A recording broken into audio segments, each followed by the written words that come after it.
Des derviches tourneurs en kimono dans un désert au bord d'un lac. Mets ta caméra sur ce pied. Les mêmes en train de méditer au pied d'une yourte avant de s'enduire le corps de boue et de se jeter dans l'eau glaciale.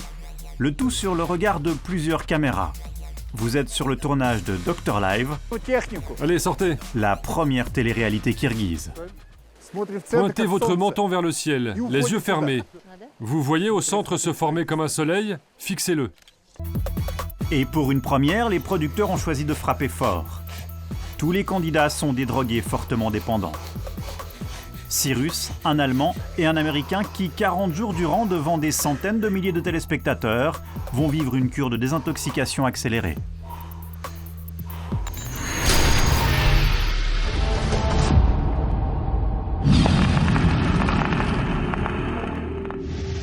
J'ai pensé que personne ne pouvait m'aider, que j'étais perdue. La prochaine étape, c'est le cercueil. Si j'échoue maintenant, alors...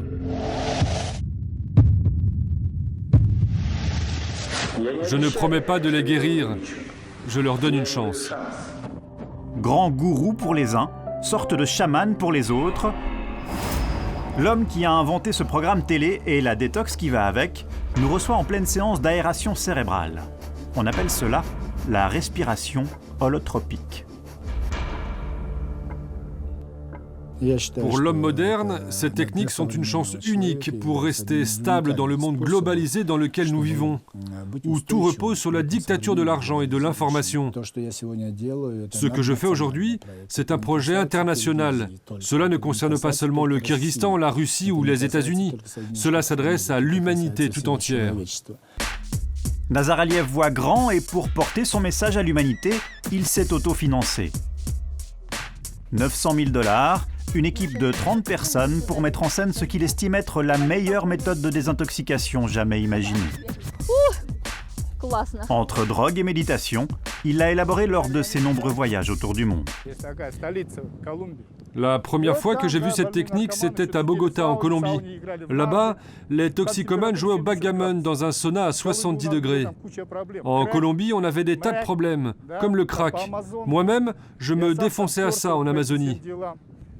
Alors que les candidats se laissent pousser dans le vide afin de retrouver confiance en leur prochain, la production est fière de nous montrer la première salle de montage sous yourte au monde. Voilà, regardez ça. C'est une spécificité de la télé kirghize. Des montages souvent spectaculaires, des candidats en manque, au bord de la rupture. 40 jours d'un chemin de croix totalement orienté autour d'un seul héros, Genghizbek Nazaraliev, le génie kirghize, comme l'appellent certains de ses collaborateurs. Je suis en état de choc, cet homme est un dieu pour moi. Oui, c'est à cause de sa méthode. C'est lui qui l'a inventée. Il détient la vérité. C'est comme un dieu, il a une personnalité très forte. Car le docteur Détox ne vient pas de nulle part et sans jamais l'avouer, il espère bien se servir de ce programme pour revenir sur le devant de la scène politique. En 2005, ce pays d'Asie centrale bascule dans la violence. L'opposition organise un coup d'État, assiège le Parlement et engage un bras de fer avec le gouvernement. L'instigateur et le financier de ce coup de force n'est autre que Nazaraliev. Le voici ici, devant les caméras, fusil mitrailleur sur la table, il menace le président et son entourage. Je les préviens, s'il y a des tirs de leur côté, à chaque fois, il y aura des ripostes de notre part. Je vous le garantis. Le coup d'État réussi, Nazaraliev s'essaie alors à la politique, mais sans succès. Depuis, il est retourné travailler dans sa clinique où il se flatte du soutien de grandes personnalités, en attendant, il l'espère, de jouer un premier rôle dans l'histoire de son pays. Un aveu qu'il nous fait dans un style bien à lui. Au sein du gouvernement actuel, je ne vois pas de réformateur. Nous avons eu une succession de présidents, mais sans aucune idée. Le Kyrgyzstan doit encore attendre son prochain héros. Cela prendra peut-être 10 ans, mais il viendra, c'est inévitable. L'histoire nous offrira quelqu'un, et moi je suis encore jeune, j'ai le temps. Alors, pour se positionner en héros, pas étonnant que Nazaraliev se soit attaqué à la drogue. Premier fléau d'un pays que même les autorités au plus haut niveau de l'État s'avouent impuissantes à combattre.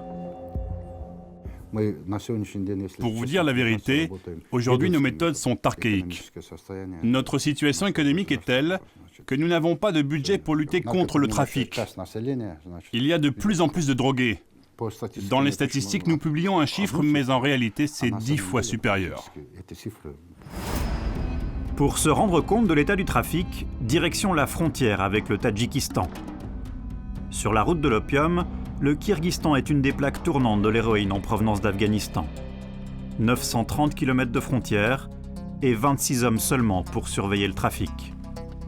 Abdou Gapar est le commandant de cette brigade antinarcotique. Pour lui, pas de doute, ici les chemins de la drogue sont incontrôlables. Il nous faudrait plus d'agents, de gros moyens techniques et des véhicules adaptés pour contrôler la frontière. On ne va pas y arriver de sitôt, mais bon, on fait ce qu'on peut. C'est la nuit le plus souvent que les passeurs empruntent ces sentiers. Sans matériel approprié, leur travail vire à la mission impossible. Voilà à quoi ressemble leur champ d'action quotidien. Le point lumineux là-bas, c'est une voiture. Tiens-la en joue. Nous, on va s'en approcher par la route. Échec pour nos contrôleurs. Sors de là! Ce soir, le chauffeur n'est pas un narcotrafiquant, juste un transporteur de charbon, en panne. Au même moment dans la capitale, Dr Life et son équipe se préparent pour une séance de thérapie dite stresso-énergétique, en fait une sorte d'exorcisme visant à faire sortir le démon de la drogue du corps des candidats. C'est bon, je suis prêt. Détruis-le. Mieux que ça. Encore.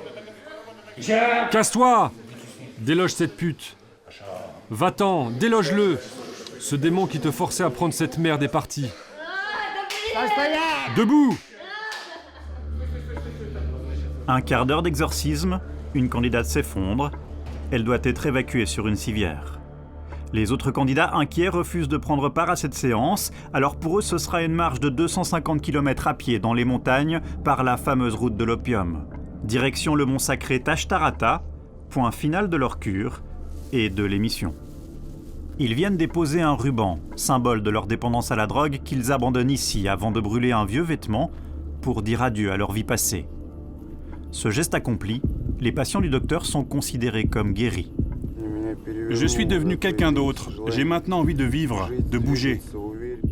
Impossible de savoir ce qu'il adviendra de ces hommes. Mais pour le docteur Nazaraliev, l'opération télé-réalité est gagnante à 100%, perçu désormais comme un héros, il peut rêver à un retour en politique et ambitionne le lancement d'un Dr Live saison 2.